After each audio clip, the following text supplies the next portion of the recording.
Hey there, it's Jeannie, and I'm back to share a card using Hello Bluebird's Jungle Little stamp set.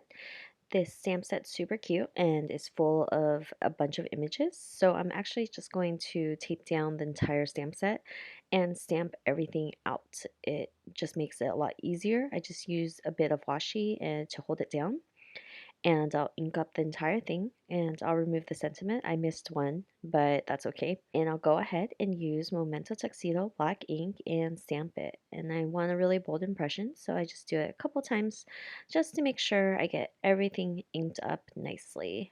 I do remove the coloring portion for this video because it makes it really long. There's a lot of masking involved, and masking created a lot of coloring as well.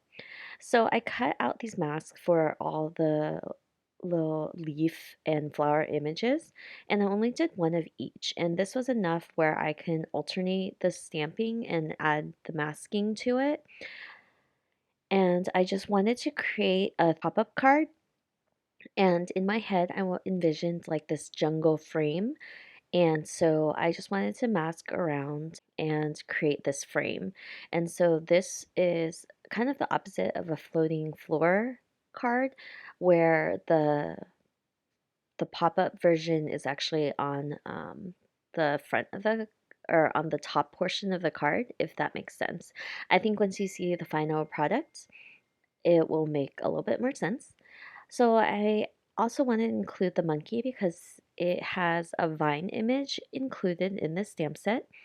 And so I'm just continuing to stamp out all the little leaves to create that frame. And I'm only filling up about 3 inches or so of height for the leaves because it needs to fold down within the card. So you don't want to fill up a full A2 panel card. And for the monkey, I'm just easily stamping the vines and masking it as a whole. I didn't mask off every single leaf around that area. I can just use a Copic multi-liner to fill in any gaps or any oddities. And same for the tail. So I wanted the tail to be hanging behind. And it's kind of hard to mask that off because I want the tail in front and then the back of the tail behind the vine. I removed the ink from the tail and stamped it, and I'll just go in with a pen and fill that in later. And you would never notice the difference. And any portions that I didn't stamp perfectly, I didn't want to risk it, so I just went ahead and used the pen for that. So as you can see, I colored everything out and also fussy cut around that frame. It took a bit of time because there are so many different images and little parts, but I think it's totally worth it in the end. So to create this pop-up, I am cutting out a piece of 5.5 by 11 piece of paper, but I trim it down about 1/4 of an inch or so because the frame is a little bit smaller and it has the trimmed edges, so I didn't want the brown part showing. And I also want to cut on the inside of that black frame later on too. So I also wanted to add grass at the bottom. So I'm just using my favorite things, Grassy Hills die, and die cutting a piece of green paper, and I'm adding a little distress ink just for a little bit of dimension. And that will be at the bottom of the card. So I'm using my Fiskars paper trimmer just to trim out the inside portion of that framed area.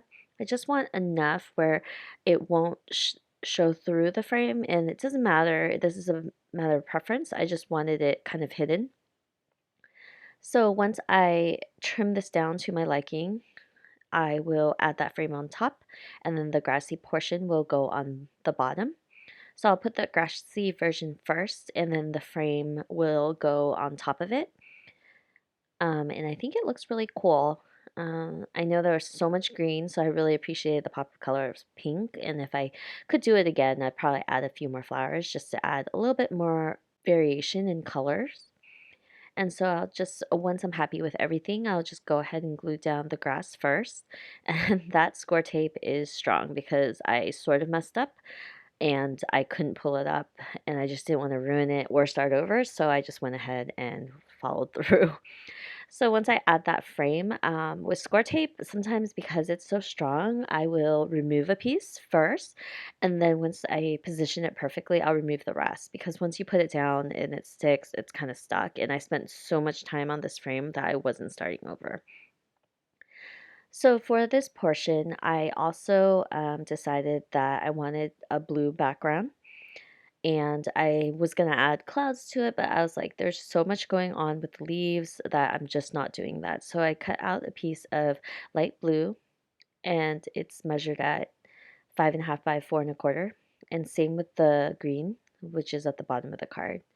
So originally, I was scoring this piece of paper to be about a half inch, so it would pop out about half an inch.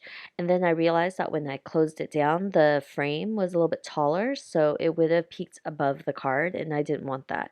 So I had to score it down to a 1/4 inch instead, and that worked out really well. So I think that there's no exact measurements for this card because it's just how what you're using and the height of everything and how you want it to look. So if you're not bothered by the part of the card inside popping out of the card, so the recipient would sort of see it, you can add that half inch, but I just had to compromise and trim it down to a 1/4 of an inch. And it does give it enough dimension where the animal that I place in the background does look like it's further back. And I went through a lot of variations of adding these images because I had originally added this elephant. I decided to pop him up on foam tape, even though I probably shouldn't have. And I wanted that sloth to be hanging out in the tree. And um, I also trimmed down all these little pieces. It's half an inch, and I score it so it creates a little pop up for the animals. So for the first one, I think I scored it at 1 inch, then an additional half inch, 1 inch, half inch, and then it creates a little box. And that creates the pop up for the animals. So as you can see, I put the line there and then I was like, oh, where am I going to put all these other animals? Not really sure where the koala sits. And then the leopard has a tail, so it can't sit in the front of the card. So I decided that I was going to remove the elephant from the back and move him where the lion is because when I removed the elephant and I wanted to put him next to the lion, the elephant's facing the right hand side and he's not looking at anything. So I had to switch him out with the lion and put the elephant where the lion was. And I think it looks a lot better because then I put the lion next to the elephant and it looks like the elephant's kind of looking at the lion. And I do the same thing where I create a little square box for the pop-up tag and I just adhere it to the card. I know that this is just a quick and dirty version. The measurements aren't going to be correct because it's whatever you want. You just need to create these little pop-up tags, or if you have the dies for them, you can create them.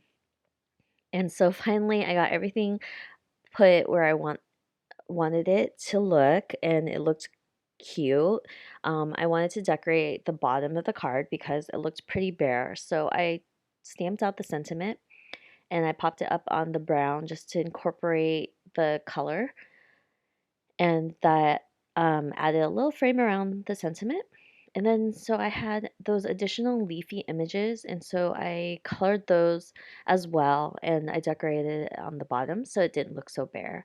I actually didn't know what to do with the koala because I was like, I don't want him to block the other animals that are in the back. And so I'm actually going to use him for the front of the card. And one of these pop-up cards, like I feel it just is a lot of work and effort, but ends up looking so pretty. But there is a lot of effort put into us. So for the front of the card, I'm just taking all those leafy images plus the flower and I'm arranging it on an acrylic block. And I'm using the same green paper with some distress oxide ink and I'm just stamping this all around. It's just going to create a very super simple background for the front of the card because I spent so much time in for the inside of the card that I didn't really think that spending additional time on the outside was necessary. And so once I stamp everything out, I didn't stamp it perfectly, so I had to kind of line it up and stamp it. And then I'll trim out a piece of 12 by inch and a half yellow paper. And I also die cut out a hexagon. And I originally did in yellow and I changed it to brown because I thought that it just was too matchy matchy. I needed a different pop of color. And so I just went with the same color scheme. So for the yellow piece of paper, I'm wrapping around the card, and I should have wrapped it a little bit more loosely so it's easier to pull on and off, but it is what it is. And so I add that hexagon and add the koala, and that is the front of the card, and that will keep the card closed when it's not being opened. So once you open that card, it's a really awesome card, and I hope you enjoyed it. I know that the measurements aren't all here. The coloring wasn't here, but I really wanted to share this card. So I hope you liked the card, and I hope you come back for more of my videos. So I'll see you guys next time. Bye.